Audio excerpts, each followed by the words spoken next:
தலைவன் நாவலே ஃபர்ஸ்ட் வந்து நான் ரொம்ப பிளாங்காக இருந்த ஒன்றுமே தெரியாமல் இருந்துச்சு. இப்போ நெக்ஸ்ட் லெவல் டிகிரி முடிச்ச மாதிரி இருக்கு. Thank you for excellent teaching ma'am and sir. Thank you so much sir. எல்லாரும் இந்த ஆப்பர்ச்சுனிட்டியை நல்லா யூஸ் பண்ணணும். வேலைக்கு போகிறது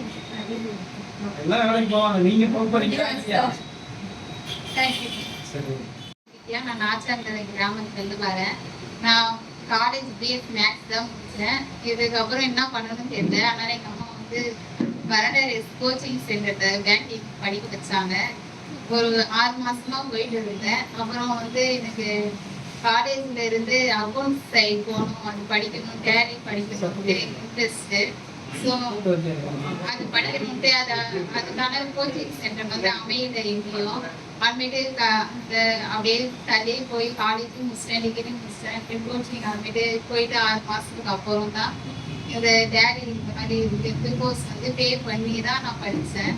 அப்புறம் இவங்களே சொன்னாங்க ஃப்ரீ கோர்ஸ் வரும்னுட்டு. அதில் ஃப்ரீ கோர்ஸ் அப்ளை பண்ணிட்டேன். அப்புறமேட்டு பண்ணிட்டோன்னே 1 மந்த் கழிச்சு இவங்க சொன்னாங்க இன்ட்ரெஸ்ட் எல்லாமே அட்டன் பண்ணிட்டு எல்லாமே ஓகே ஆயிடுச்சு.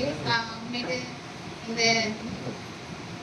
இந்த கிளாஸுக்கு வந்து நல்லா போயிட்டு தான் இருந்துச்சு. ஏதோ வரும் போகிறோம் என்ட்ரிஸ் அவ்வளோ சொல்ல போடும்போது எதுவும் தெரியல. அதுமாதிரி லாஸ்ட்டில் இந்த சிமுலேஷன் அது பண்ணும்போது அதுமாரி பார்ட்னர்ஷிப் அது பண்ணும்போது வந்து நிறைய டவுட் வந்துச்சு எனக்கு. அதுமாரி ஒன்னொன்னே கேட்டு மேம்கிட்ட ஃபர்ஸ்ட் 2 வாட்டி கேட்டேன். அதுமாரி எதுக்குதான் மேம்கிட்ட இவ்வளோ 1 மாதம் படிச்சு இதுக்கு முன்னாடி லெவல் 1 முடிச்சேன், எதுவும் டவுட் கேட்கணும், நமக்கு எதுவும் புரியல, அதனால எதுவும் புரியல போல இருக்கு அப்படின்னு நினச்சிட்டு இருந்தேன். அதுமாரி தான் தெரிஞ்சிச்சு எனக்குள்ள ஒரு டேலண்ட் இருந்துச்சு. அதுமாரி அதை கண்டினியூ பண்ணிட்டு தான் மேம்கிட்ட கேட்கக்கூடாதுன்ட்டு நானே எதோ இருந்தாலும் நானே அது உள்ள போய் நோண்டி பார்த்துட்டு எல்லாமே பண்ணேன். அதுமாரி தான் என்எஸ் கூட முடிச்சேன். கேஸ் ஸ்டடி இதெல்லாம் முடிச்சிட்டேன். அதுவே கேஸ் ஸ்டடிக்கும் பண்ணிட்டு கேஸ் ஸ்டடிக்கும் பண்ணேன். அது பண்ணிட்டு ட்ரைனிங் பிடிக்கல.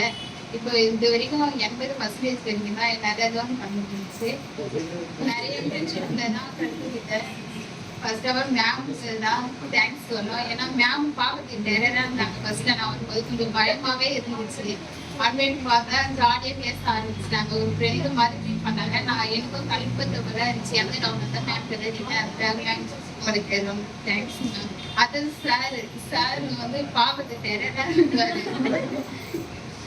அட்மிட் பார்த்தா அவர் இவ்வளோ ஜாலியாக பேசுவார்னு தெரியாது. தெரிஞ்சிருந்தா ஃபர்ஸ்டே உங்களுக்கு ஜாயின் பண்ணியிருப்பேன். தேங்க்யூ சார் உங்களுக்கு.